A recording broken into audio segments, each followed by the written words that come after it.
তো বন্ধুরা, চলে এলাম আবার একটা সুন্দর ব্লগ নিয়ে। প্রথমে জানাই আমার মাকে প্রণাম। তো আজকে আমি এলাম কল্লাউড়ি মোড় শনি দেবতার মন্দিরে। কালকে আমার খুব মন মেজাজ খুবই খারাপ ছিল, কারণ সত্যি কথা বলতে কি, আমি বহু বহু ব্লগ করি বা পোস্ট করি, কিন্তু আমার ফেসবুক ইনস্টাগ্রাম পরশুদিন রাত্রে খারাপ হয়ে গেছিলো, যার ফলে মন প্রচুর খারাপ ছিল। তো আমার পরিবারের খুব ইচ্ছে ছিল, আমার ছেলে মেয়ে আমার স্ত্রী, যে শনি দেবতার কাছে গিয়ে আমরা পুজো দেবো।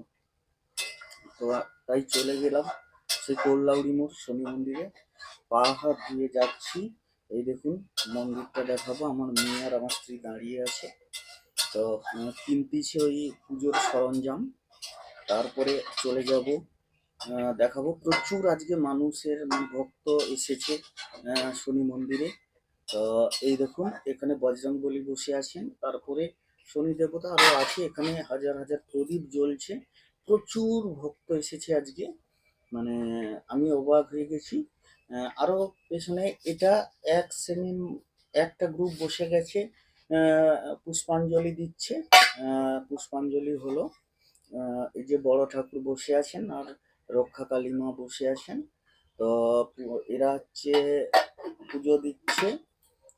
এনাদের পুজোর পর আমরা বাইরে দাঁড়িয়ে আছি, অনেকেই প্রদীপ জ্বালাচ্ছে, মোমবাতি জ্বালাচ্ছে, ধূপ জ্বালাচ্ছে, যে যার মনস্কামনা পূরণ মানে পূরণ করার জন্য এসছে। এই দেখছেন প্রচুর প্রদীপ, প্রচুর ধূপ জ্বলছে। মানে আজকে তো প্রচুর ভক্ত এসেছে, আজকে শনিবার ছিল, তাই বড় ঠাকুরের কাছে সবাই এসেছে। তো এলাম আমি, আমার স্ত্রী, আমার ছেলে, আমার মেয়ে, আমরা সবাই গেলাম। এইটা হচ্ছে গেছে বাজকুল হয়ে কলকাতায়, এই যে মন্দিরে কেনাকাটা করছে, এটা আমার মেয়ে। তো প্রচুর বিক্রি হচ্ছে দোকানগুলোতে, তিনটে দোকান আছে, তিনটে দোকানে খুব বিক্রি হচ্ছে, প্রচুর মানুষ গিয়েছে পুজো দিতে আজকে শনি দেবতার কাছে। তো ঈশ্বর সবারই মঙ্গল করুক, সবাইকে ভালো রাখুক, এটাই আমি চাইব। আর একটা কথা, আমার যদি ব্লগ ভিডিও ভালো লাগে, আমার পাশে থাকবেন সবাই, এটাই আমি প্রার্থনা করি আপনাদের কাছে। ভালো লাগলে থাকবেন পাশে।